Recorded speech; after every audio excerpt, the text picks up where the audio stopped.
Welcome back to the Backstage, everybody. I am Russ Andes again to reintroduce myself, and I am excited to be here with three of my favorite people in the whole world. We have Mr. Craig Swanson, co-founder of creativeLIVE. We have Sue Bryce, our 6, 7, 8-time returning instructor, something like that, depending on how you count. Returning champion. Returning champion. Yeah. And we have Mr. George Varanakis, who is the head of talent here at creativeLIVE. We wanted to sit down with these folks to talk a little bit about instructors and instructors at creativeLIVE, what makes a good instructor, how we find our instructors, and what it is to be an instructor here at creativeLIVE, what it means. So because George loves talking on camera so much, we're going to start with a question for George. So George, as the head of talent, you are responsible for finding and bringing in the instructors, convincing them to come and be on our platform. So tell us a little bit about the process of how that works. Well, Russ, I wanted to just say thank you for letting me lead off. You're welcome. I do enjoy being on camera a lot. I think for me it was a natural progression coming from WPPI, especially on the photo channel. I already knew everybody. I knew Sue Bryce before you guys did, just so you know. Wow. So that really helped. Like I knew all the instructors. I knew how they did at WPPI. I had all the survey information. I knew who liked them and who didn't. So that was a huge help. As we got into other channels, a lot of it is referrals, which is great. For example, like for Photoshop, Ben Wilmore, Lisa Snyder were great, and they were introducing us to like all of their instructors, friends who were just amazing. I mean, you look at Dave Cross, who's just such a great instructor, and then it goes over to business and graphic design and all the other ones. Craig does a lot of research. I do a lot of research. We reach out to those people, and I think once instructors hear the story of what creativeLIVE is, that is great. What creativeLIVE is and it's all about, and the benefits of being on creativeLIVE and the platform it provides, people are really excited to become an instructor. And I get pitched 24/7 too. Yeah. So. Excellent, excellent. And I mean, even Craig's jacket is excited to be here on creativeLIVE. That's a red star. Yeah. That is definitely a red star for Craig. But Craig, what are you looking for in an instructor? What is it that makes someone a better fit for creativeLIVE? I know that not every teacher is going to be a good fit for creativeLIVE. What is it that makes people right for us? Well, I mean, so creativeLIVE is a bit of a unique environment to teach in. And so when I am looking at potential instructors, I mean, the first thing is, do they teach, and how do they teach, and what do they teach? I get a lot of my leads for instructors that are kind of off the radar from the audience, from basically people suggesting workshops they want to do. 70 to 80% of the instructors that teach at creativeLIVE teach the topics they teach at creativeLIVE in other venues. So they already teach a multi 3-day workshop. Right. They already teach at other big conferences, other environments, and so what they're doing is they're not inventing brand new material for creativeLIVE. They are taking something that they have taught to many, many smaller audiences, and they're just bringing it to the creativeLIVE platform. So it's a tested form, or it's a tested material. Exactly. So they're doing something that they've done before. Very few instructors can create something entirely new for creativeLIVE in preparation, and those are people that are extraordinarily strong instructors that are used to creating new things. So I think Sue is one of those. Sue can, in a month, develop an entirely new course from ground zero to be able to teach. And it is something that not everyone can do, but when they can do it, it's fantastic. That's so, great. I mean, the big thing is, how do I know someone's going to do well at creativeLIVE? They do well elsewhere. It's funny, I was talking to, on the way home from the party last night, I was talking to my Uber driver about all of creativeLIVE and what we do. And his question was, so with business, how, just because they're a successful business person doesn't mean they're a good teacher. So the question is, how do we deal with that? How do we bring in someone who is a very successful person and have them teach? Or do we?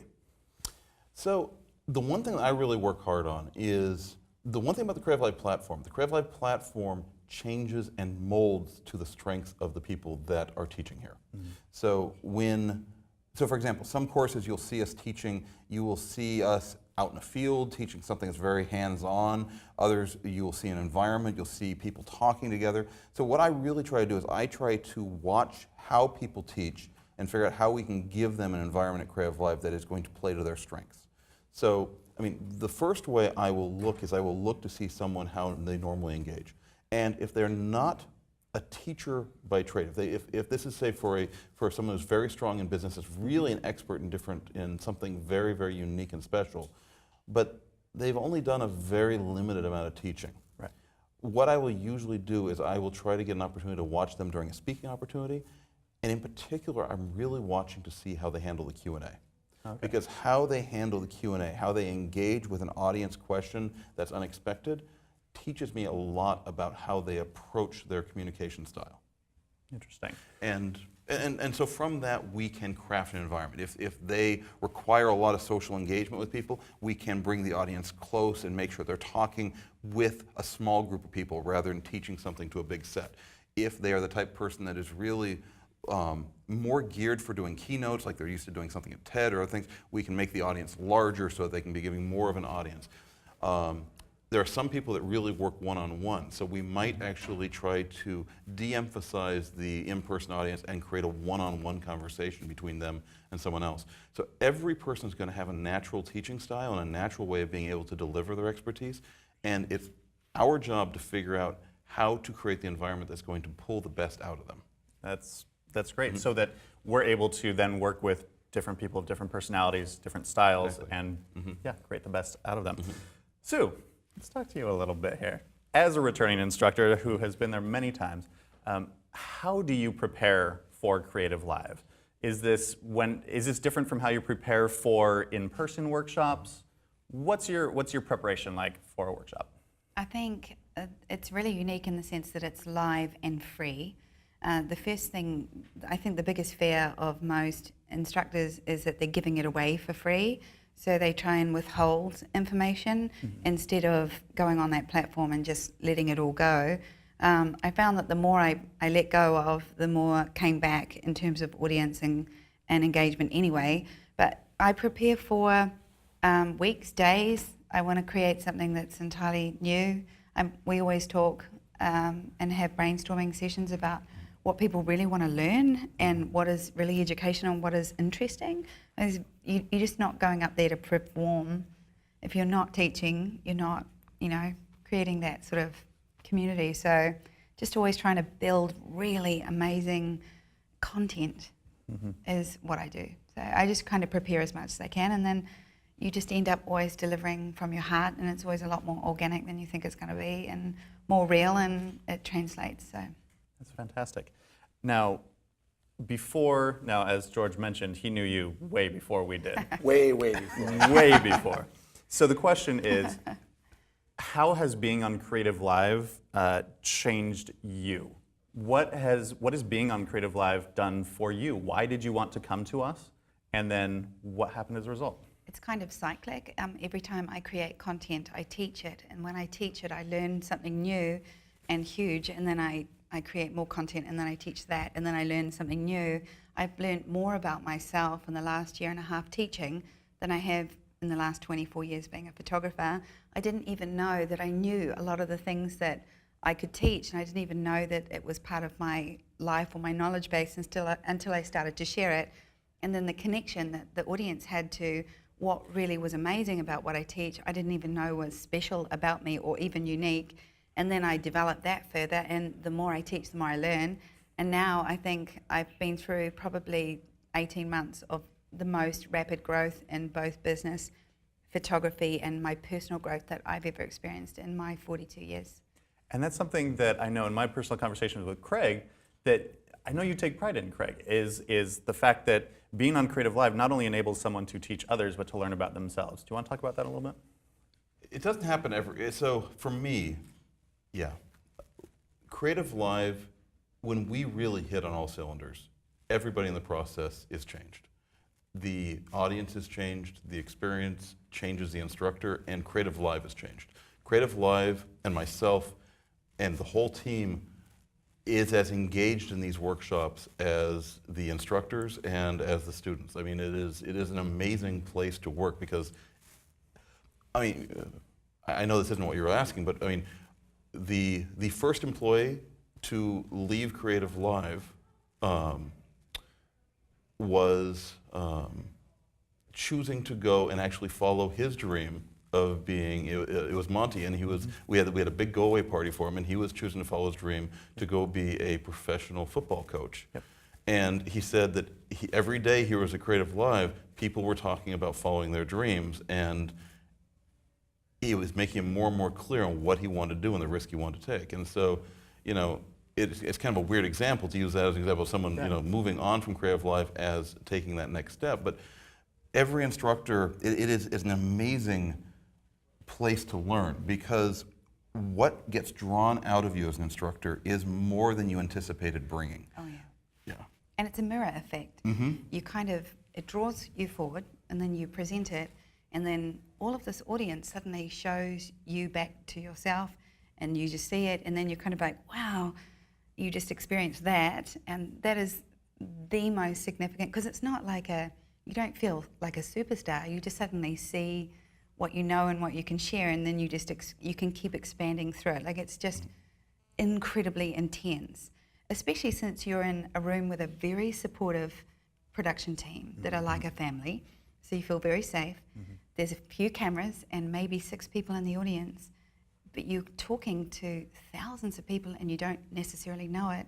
You get very lost, not in the audience, but you get very lost in the emotion of what you teach and who you are. And then before you know it, you're just in that zone and you're connected, and then it's just all from there. It's just crazy.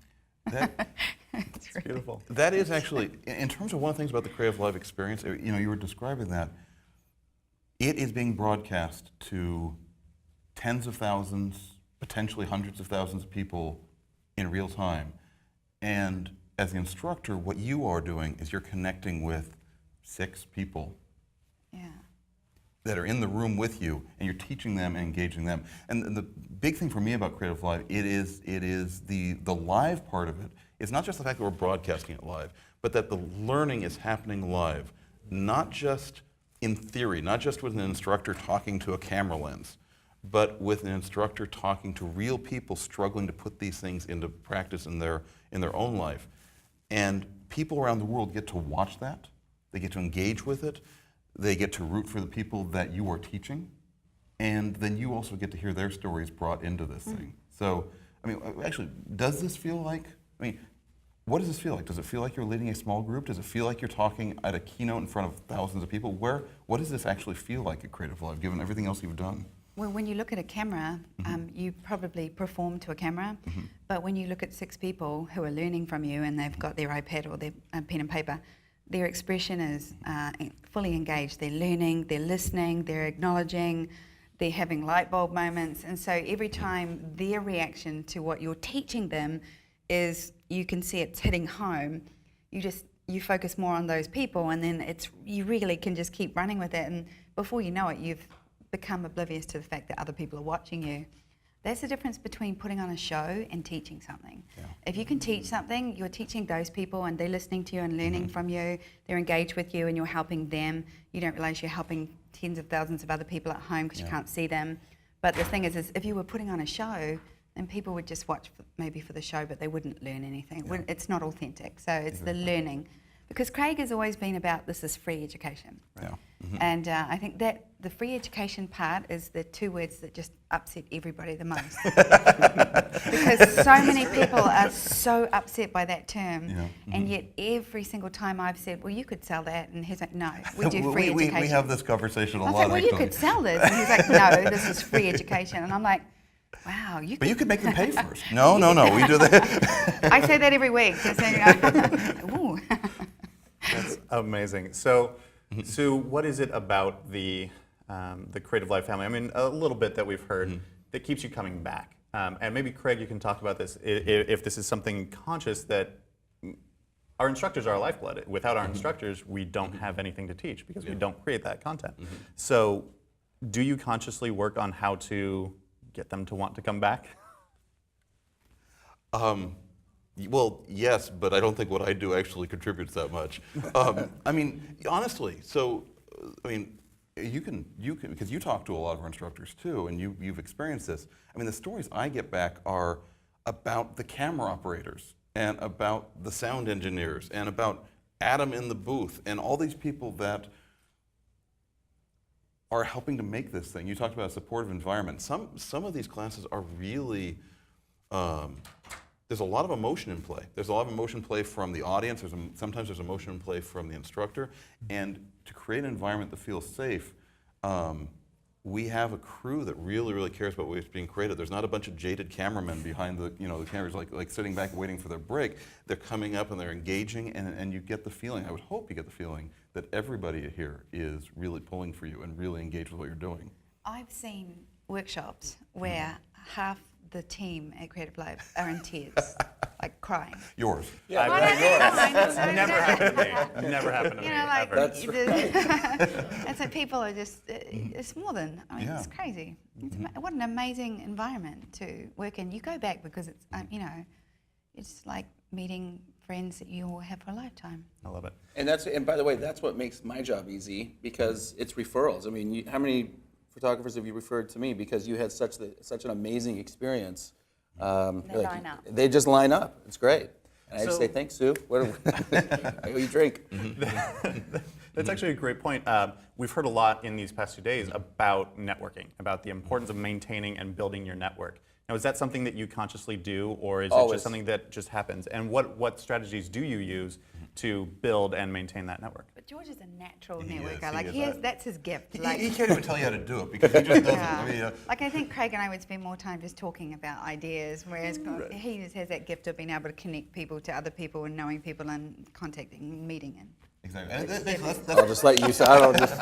George, Thank you. It's been great. Guys, I'm trying to get George to talk here. he's a schmoozer. It's not what George does. What George, I mean, you are just connected with everybody. It's like you put you into a conversation cold, and you suddenly know 5 people related to this person. And you like went to. But he always gets annoyed if the people don't know anything about football. He's like, they live in New York. Why don't they know anything about football? Whereas I'm not a natural networker. Basically, I mean, the big thing that I do is I engage with people about the content, and so.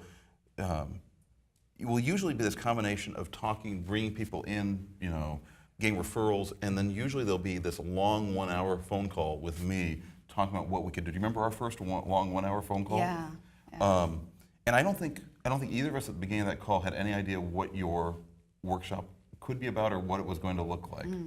And I mean, at the end, I was just completely sold on what this thing was going to do, and it turned out to be one of the biggest things we've ever done. I was like, you know what I look like, right? And you were like, yeah. Oh, yeah. I've seen a picture, and I was like, I don't look like Jasmine and Tamara. He was like, I don't care. And I was like, oh, no, that's all right. But, everybody at CreativeLIVE have a very specific role. Yeah. Like, I feel like every person there specializes really in one major thing. Yeah. Like, if George's skill is talent and Craig's is that content producing, everybody has something that is so unique and they're very powerful at. Like, there's nobody there that's just sort of ambiguous in their role. Everybody's very strong, sort of strongly placed. I absolutely agree.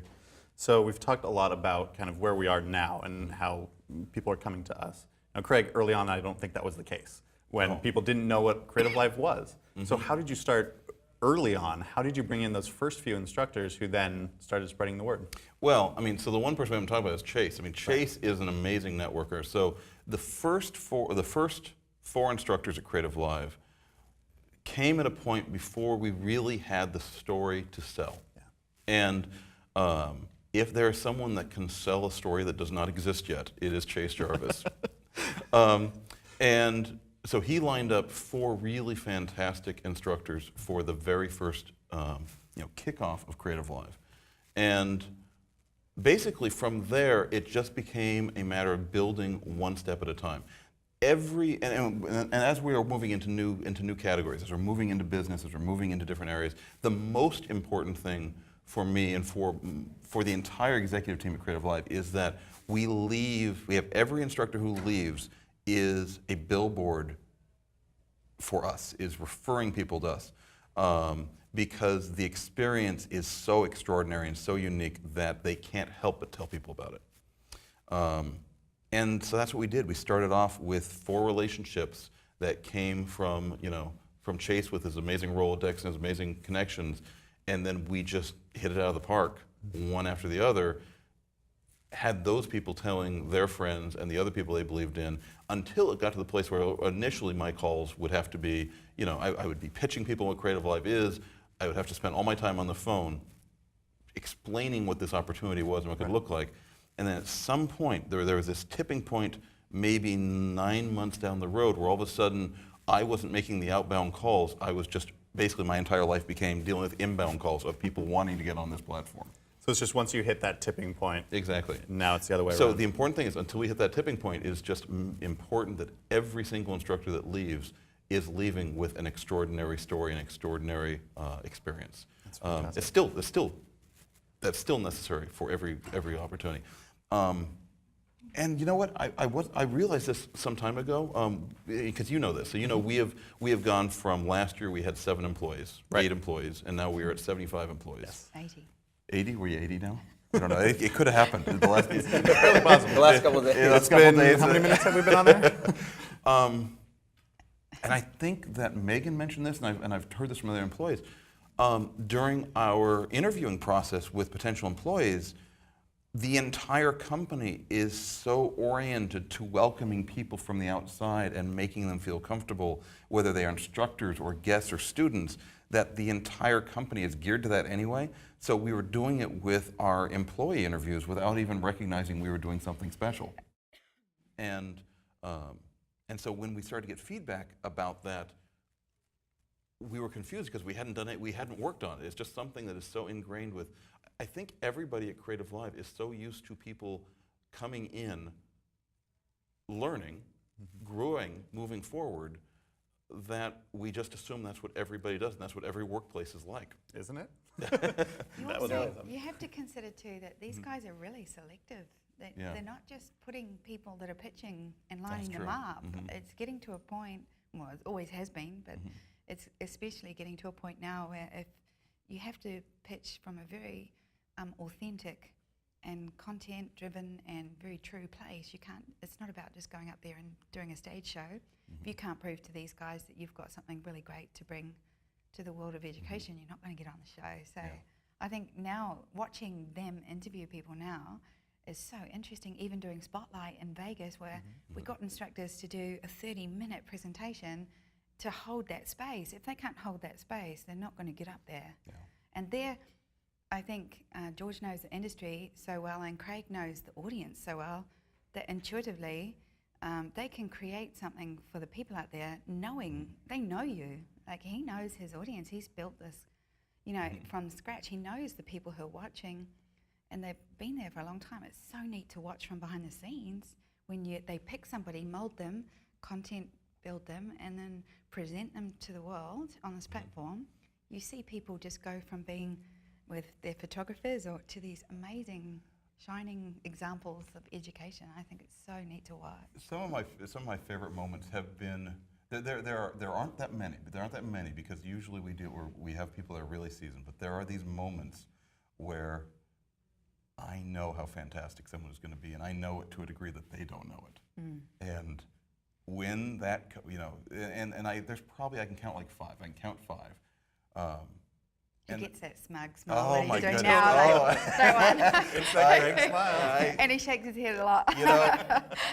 When at the end where we get to, because George and I get to do this debrief. After every workshop, we debrief with our instructors, and I guess I can't say it on air, but we know we're looking for a certain response that usually includes an expletive. Yeah. Hopefully there are a few swear words like, whoa. This is, It is holy. I did not believe it could be this big, and we don't hit it all the time, but I'm shooting for life changing for our instructors every time we book them. I mean that's my target, and Fantastic. And I think that's actually a wonderful note to end on. So I hope that everyone out there has enjoyed this little behind-the-scenes talk with Craig, Sue, and George about what it is to be an instructor here and what it is we're looking for, and then how to create those experiences that will help people learn as much as they can.